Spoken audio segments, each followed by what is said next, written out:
Directorate of Public Relations of the Australian Army presents War Correspondent.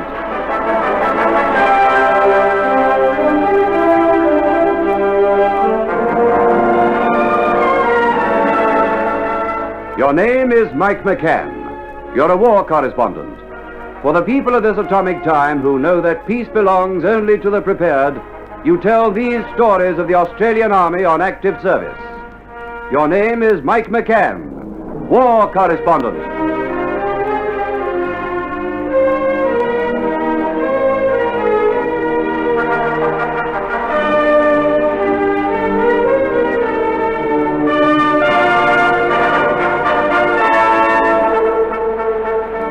I'm Mike McCann. In World War II, the Japanese proved himself a cunning and tenacious fighter. And that tenacity was very evident in the Itapie-Wewak campaign.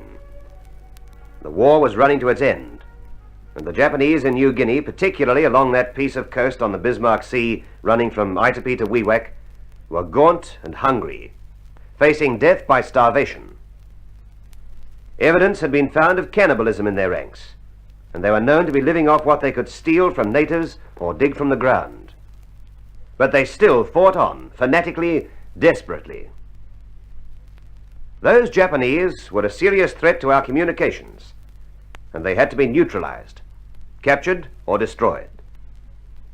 And the task fell to the famed Australian 6th Division, veterans of the Middle East, Greece, Crete, Kokoda, Sanananda, and Wau. It was a campaign in which there was no quarter.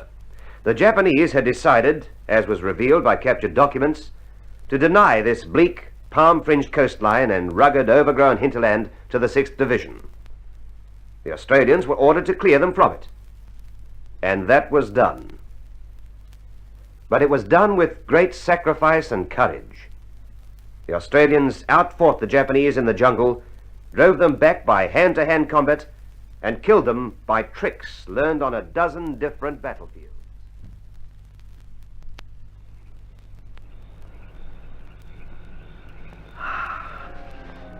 There they are.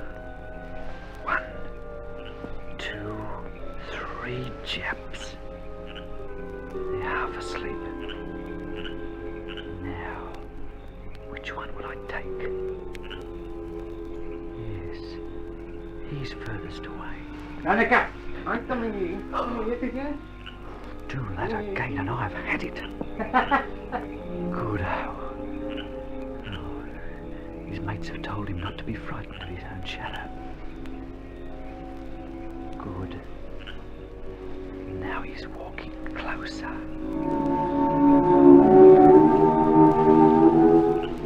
Keep coming, Nip. Just keep coming.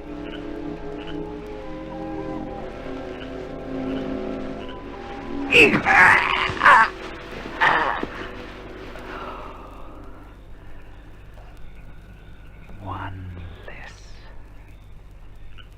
Now, just lean yourself against this tree while I head back for home. Lieutenant Albert Chan, Bert Chan, platoon leader in the veterans 2nd Australian Infantry Battalion, was one of the soldiers who used to go out at night far forward from the Australians' defended localities. On his one-man patrols into enemy territory, he carried on a personal war against the Japanese. His platoon, 8th Platoon in A Company, 2nd Battalion, consisted of men of the same caliber. Many of them were veterans of every divisional action since Bardia and Tobruk. Today, men of the battalion will remember with pride such men as QX 166, Private Sid Chambers, Sergeant Austin, Private Cable, Conway, McClelland, and others of that rugged 8th Platoon led in so many actions by Lieutenant Chan. Like their leader, they fought their last action in the steamy jungle above the coast at Wewak. But before they died, they took savage toll of the enemy. They were the type of men who outfought the Japs. Well, gentlemen, there it is. No need for me to tell you we've got a job ahead of us, but I'm confident old Nellie Secundus will come out on top as usual. Now, the Nip has been throwing fresh troops into this area, And while up to date this division has killed 2,200 enemy and taken 42 prisoners, we know he is still strong and full of fight. We're continually receiving reports from natives about strong enemy concentrations, both along the coast and in the hills on our flanks. Now, these objectives here and here are well defended. He'd be dug in. He is well dug in his defended areas, and on many features overlooking our lines of advance, he has artillery and mortars. We know he has fixed defenses prepared, and this type of country, as we well know, real tiger country, is ideally suited to ambush. The loss of Lieutenant Jimmy Shanahan and his patrol yesterday is a reminder of that. Jimmy was lucky to get over that nasty one he collected at Kokoda. He'll be missed. However, gentlemen, we've quite a way to go and many obstacles to overcome, so I suggest you put the position plainly to your chaps so that they'll be in the picture. Yeah, tiger country, the sergeant said it was, Lenny. More like crocodile country to me. Mosquito country, you mean, Nugget? Yeah. Hey, how was it in that camp at Nor when we had that storm? We had 4 feet of water through the camp. 4 feet of mud, you mean? This whole island must be like a sponge. Someone gives it a squeeze and water pours out of it everywhere. Did you see those engineers back there working up to their chins in water, fixing those bridges that went out in the last flood? The QM should issue us with webbed feet. Yeah, they tell me the 2nd, 3rd Battalion nearly got washed into the sea. The Danmat River came up on them, changed its course and came down in a wall, travelling at about 25 miles an hour, and it went right through their defensive area. Washed blokes out of the lines, equipment and all. Instead of us climbing up and down these hills, we ought to sit down along the coast and wait for the storms to wash the Japs down to us. We could rig up a few nets and catch them all. Oh, yeah, the old wit. Fella tries to talk sensible to you and all he gets is the old malarkey. Now, what do you expect? Carrying on about storms and rivers. I reckon the whole thing's wet enough as it is. With all these river crossings. First the Annam River, now the Simbi Creek. All water and no Japs. Were you kidding? What about that lot yesterday? I'll have the water. You can have the Japs. Smoko's finished. There's the sergeant giving us a high sign. Bert Chown's like yourself. Too bloodthirsty. Good bloke, Chown. Best platoon leader in the unit. Well, yeah, I'm glad he's with us and not against us. Fancy feeling his arm round your neck at night when you're on sentry duty and feel his bayonet tickling your ribs. Yeah. Well, if that's his idea of recreation, he can have it on his own. Going out on his lonesome at night after Japs. Come on, we're moving. I reckon the Japs will try to hold us at German Road. Road, you call it, Nugget. Muddy goat track, I'd call it. Give it back to the Germans for mine. Shh. Forward scouts are going down. Japs ahead. That's their kind of country. Look at it. A respectable tiger wouldn't put foot in it. Mud, vines, rotting tree trunks, and all as peaceful as hell. A big blue butterfly just flitting around. Shh. The scouts smell something up there. I haven't stopped smelling something since the day we landed here. We touched rock bottom when we came to this neck of the woods. There they are. There. Plenty of them, too. Fixed lines right across our track. Our scouts are pinned. Come on, flank out. Lieutenant Chown's giving us the drum. Come on, move. And now we're pinned, too. So the blokes on the other flank. Looks like the Japs are going to make a stand here. I thought these Japs were too weak to make a stand. Too hungry and starved. Doesn't stop them fighting. Never has. Just make sure they don't get you. You're not the tastiest dish I've ever seen, but they tell me the Japs will eat anything these days. That sense of humor. You're killing me. There's a queue lined up for that job. Down! Saw that one coming over. Here's the next one.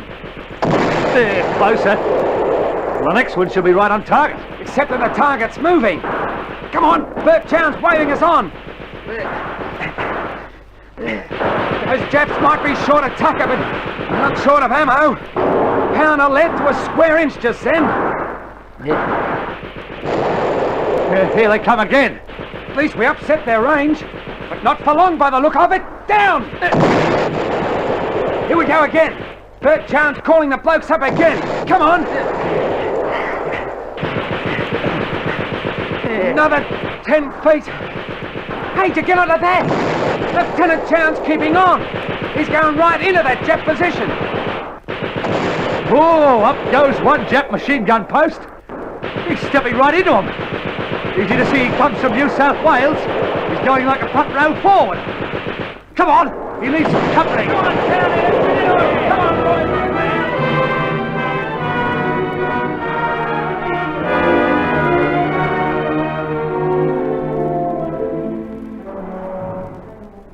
So there's the situation, gentlemen. The going has been hard. It looks as though it'll be much harder still. What about food, sir? Our food situation is serious, and supplies can't get through in any satisfactory quantity. So it appears our advance along our action area towards Wewak may be delayed. You'll understand that it's difficult for the Air Force to get a drop to us, as long as the Japanese have artillery in their area to put up anti-aircraft fire. We have the 2nd Field Regiment gunners to thank for getting 2 of their 25-pounders forward to work on the Jap gunners. But I'm afraid we are not going to be in any satisfactory situation so far as food supplies are concerned until we can take the Nip airstrip at Dagua. Tell you what that reminds me of, that hill up there. Reminds me of Bulleye Pass. You heard that Lieutenant Park's platoon climbed up there on their hands and knees to reach the Jap positions and open up the pass? Yeah, I heard that. I also heard that the sooner we take that Dagua airfield, the quicker we get more tucker. I'd go up there on the hands and knees myself to get a good feed. Yeah, don't be too anxious, Lenny. This is perfect country for ambushes, and those Japs are still hungry. I want to be quick. If I strike them in ambush, I'm likely to bury fangs into them while they're getting out their chopsticks. Hey, we're moving again. Up and at 'em. Once anyone starts upsetting my eating arrangements, I'm likely to get annoyed. There goes Bert Chown in again. Good old Bert. Oh! Young enough to be your son. Never mind about that. He's getting stuck into the nips, and that's good enough for me. The sooner we do him over, the quicker we eat. Come on!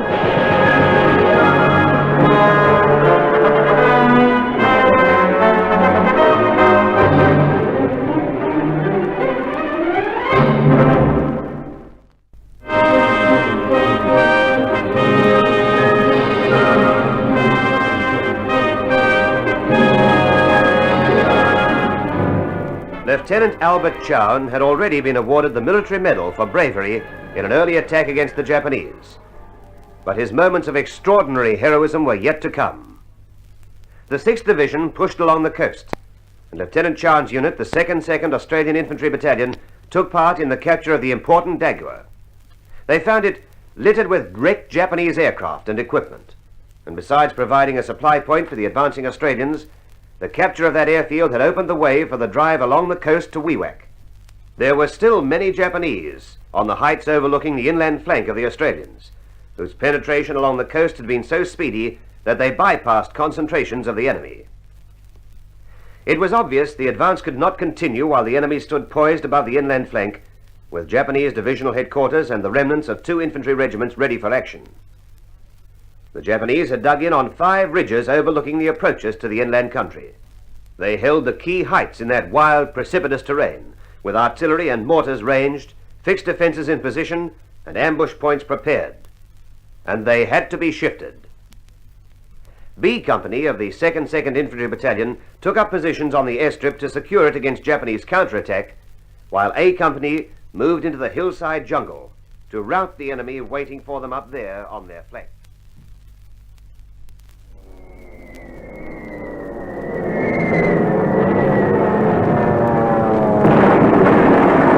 That's what you call getting the treatment, Lenny. Sure. Looks very impressive. Sounds impressive too, but who was it impressing? Us or the Japs? There go the bombers again. Wham! Sure, the artillery's belting into them, but what do we see? We see smoke on top of those ridges above the jungle. But do we know they're hitting the Japs? We'll find that out when we get up there. I hear you loud and clear, and once more I agree. That's what's worrying me. Well, won't be long now. The artillery's packing up and the Air Force is going home to steak and eggs and cold beer and the mess. There are those ridges, just like before the bombardment started. Ah, well, better start earning our pay. There's Lieutenant Chown up front there. You'd You'd think he was heading for a picnic. Maybe, but not my kind of picnic.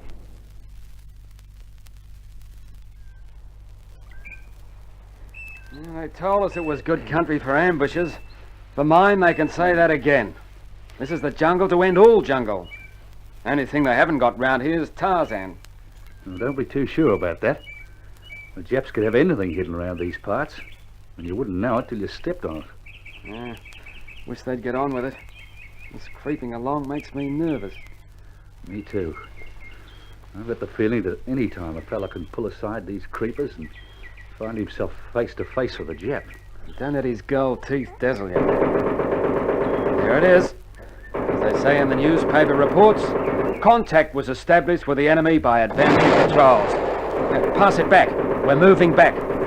Pass it back. We're moving back. Looks like a mainline defence, eh? Whose platoon's going in first? Lieutenant Walker's, I think. Oh, yeah. There they go. Can you see the Jap positions? No, I can't, Nugget. There's someone on that bit of a slope up there. But I can't say just where. The cover's too thick. This is a sticky one, mate. Yeah. Well, there they go now. Lieutenant Walker's down. They're going over like flies. There's a dozen blokes down. The Japs' guns are right onto all of them. It's horrible, Nugget, horrible. Look, Lenny. Look at Lieutenant Chown. He's going to get stuck into it. He's running up to give him a hand. What, Dad? Look at him go up that track. He must get hit. Good on you, Bert. In with a grenade. That's it, man. Oh, a Bobby Dazzler. Dead on center. That's 2 machine gun nests he's knocked out now. 2 single-handed. And he's saving us up, Nugget. Come on. He's going in now with his own gun at the hip. There he goes, pumping it into those foxholes. Yeah. He's shut up 3 of them. Oh, Lenny, he's been hit.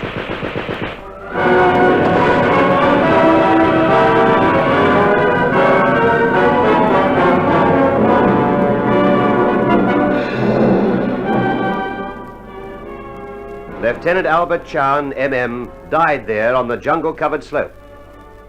After putting 2 machine guns out of action with hand grenades, he ran forward in the face of heavy rifle and machine gun fire to empty his magazine, firing from the hip into 3 enemy foxholes. And so he cleared the breach. Even as he charged, enemy bullets hit him in the chest, but he kept on, regardless of the fire. And he died, machine gun in hand, as he stood over the enemy position. He was posthumously awarded the Victoria Cross, and the citation said, in part, "This was an act of most conspicuous bravery, in which Lieutenant Chown sacrificed his life. His brilliant leadership and great devotion to duty resulted in the capture of a strongly held enemy position. The success of the company's action was therefore ensured, and the way prepared for the advance of the division on Wewak. His platoon, too, which in the main had fought the war through from Bardia, suffered heavily, and many veterans fought their last battle there beside the body of their leader. At the end of the engagement, 8 platoon, A company ceased to exist as a unit. 2 platoon commanders died there, and a 3rd, Lieutenant Ferguson, was wounded. But the way was open, and the push towards Wewak was resumed.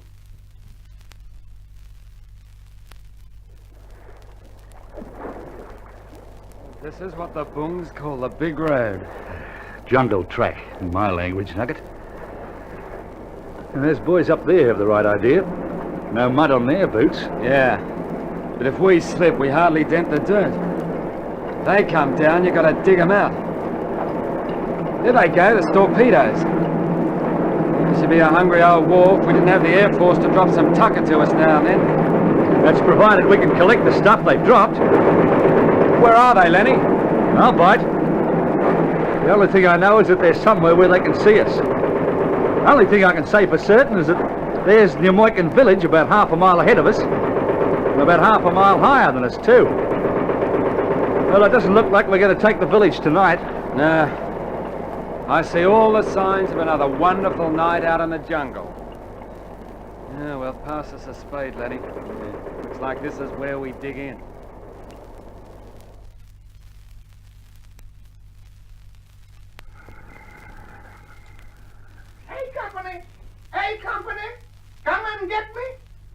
Japs, Nugget. How do they know who we are? They've probably been reading our mail. Yeah, they might have picked up one of the food drops. Hey, Jack! Jack! Come and get me! He must think he's Dorothy Lamour. How's their form, Nugget? Creeping around out there at night, spoiling your bloke's sleep. Won't be any sleep tonight, mate. You hear where that Jap is? Where he is? Yeah.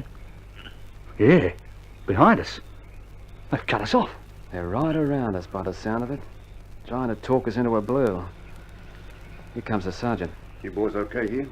We're as cosy as we can get in a foot of mud, Sarge. Well, what's the drill? Well, the Nips are going to have a go. They got around behind us. Cut our phone line back to the battalion. Reckon you can expect some Banzai stuff soon. Be on your toes. Battalion headquarters don't know we're cut off? I'd say not. We can't run a line tonight. All we can do is try shouting. That might fill the bill. The Jap will do that for us. All we got to do is sit pat and he'll do all the shouting for us. Australian soldier! Hear him? Come and fight! The war of nerves. Yeah. War of the tonsils. So what about stepping into him, Sarge? That's what they want. The way the Jap is at present, he'd just as soon have us knock him off as commit Harry-Carry. How long do you reckon the Jap will last, Sarge? That's hard to say. If they don't pack in soon, they'll starve to death. What's this? End of September, 44? I don't know. But it might see the end of the year out. Aussie soldier! Aussie soldier! Come and fight! Sounds as though he's as keen for the fight as the day they started. Yeah, that's the way it is. You gotta hand it to them. They'll keep going to the death. Bit different to the eye-tie. I better get on and get around the traps. Keep your eyes open. Remember Lieutenant Chan? Remember how I used to go out at night and bag a Jap? He was a mighty black, wasn't he? Yeah. You notice anything, Nugget? Notice anything? No? What do you mean? There's no more Japs shelling out there in the jungle. Yeah, you're right. Probably sneaking in on us. Can you see anything out there? No. Black as the ace of spades. We'll smell 'em before we see 'em tonight. The next thing, they'll be screaming up along the track. There's something on your right, Nugget. I got it covered. Relax. It's me.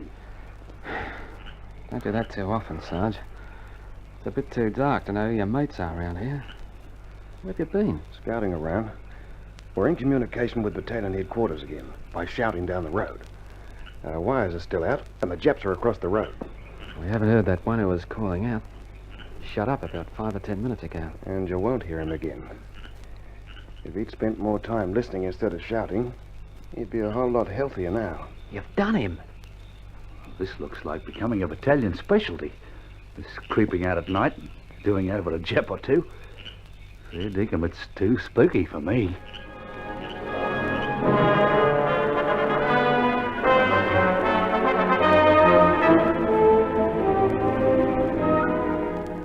In the closing phase of the war in New Guinea, the fighting was a hit-and-run affair. A war of ambush and cautious stalking, with the Japanese at the extremity of desperation. Although Australia's senior division had fought in some of the worst actions in which the AIF was engaged, it wasn't until the closing stage of the war that it produced a citation effective enough to win a Victoria Cross. But the 6th Division's 1st VC was an example of extreme heroism, the pinnacle of bravery in the last bitter campaign. The advance on to Wewak.